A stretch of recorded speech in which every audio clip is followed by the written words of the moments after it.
सुप्रभात। मन को समझाएं, सब ठीक होगा। 100 दिन से अधिक हो गए हम सबको नई जिंदगी के हिसाब से ढलते हुए। जिस घर में हम रोज बाहर से लौटते थे सुकून पाने के लिए, वही घर हमें बीमार करने लगा है। ये बीमारी कहीं हमारी अपनी बनाई हुई तो नहीं है? आइए जानते हैं जयंती रंगनाथन इसके बारे में हमसे क्या बातें साझा कर रही हैं। वे बहुत परेशान थे जब से सुना कि सामने वाली बिल्डिंग में एक आईटी प्रोफेशनल ने खुदकुशी कर ली है। वे एक जगह पर स्थिर होकर बैठ ही नहीं पा रहे। वे खाना पीना सोना भूलकर बस हर वक्त इस चिंता में उलझे नजर आते हैं कि कहीं मेरे साथ भी कुछ ऐसा तो नहीं होगा।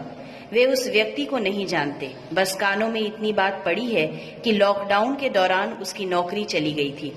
उनके ऊपर तगड़ा कर्ज का बोझ था। पत्नी रूठकर पहले ही जा चुकी थी। आसपास वालों से बोलचाल बंद थी।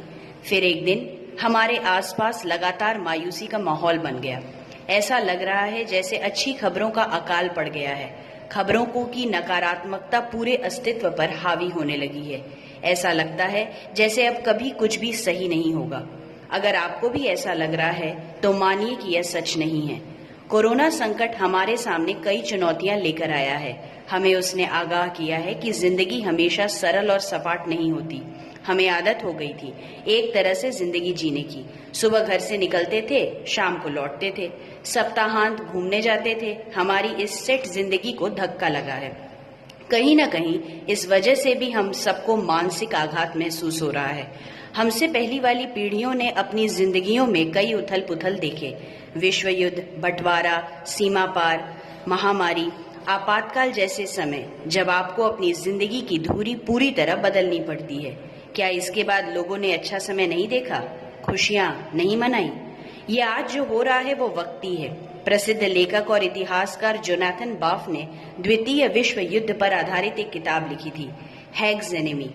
इस किताब में उन्होंने लिखा था, ऐसा लगता है जैसे जिंदगी एक युद्ध में तब्दील हो रही है। हमारे आसपास हमेशा एक युद्ध बना रहेगा। हम बंकरों में जीने को अभिशप्त रहेंगे। पर हुआ क्या? और फिर कुछ दिनों बाद यह भी लगता है कि क्या वाकई हम इतनी मुसीबतों से गुजर कर निकले थे? चिंतक और फिलोसोफर जे कृष्णमूर्ति ने लिखा था, आज अगर हमें कष्टकारी लगता है तो हमें अपना आज कल पर डालना होगा, क्योंकि कल ऐसा नहीं रहेगा। जिंदगी आगे बढ़ती रहती है, बस आज को पकड़कर मत रखो, गुजर जाने दो। जो लोग इस समय मानसिक अशांति से जूझ रहे हैं, जिन्हें कुछ समझ नहीं आ रहा, उन्हें धैर्य के साथ यह सोचना होगा कि जब कल आएगा तो वे वहां कैसे जाएंगे। ये वक्त गुजर जाएगा, इसे आराम से गुजर जाने दें। संतुलन बनाए रखें। इस समय हम सबके सामने कई चुनौतियां हैं। अपने आप को और पूरे परिवार को कोरोना वायरस से बचा कर रखना है। रोज की जरूरतों का ध्यान रखना है। घर के लोगों को पॉजिटिव बनाए रखना है। और ऐसा करने से आप पाएंगे कि आप नेगेटिविटी से दूर होकर पॉजिटिव और ऑप्टिमिस्टिक बन रहे हैं।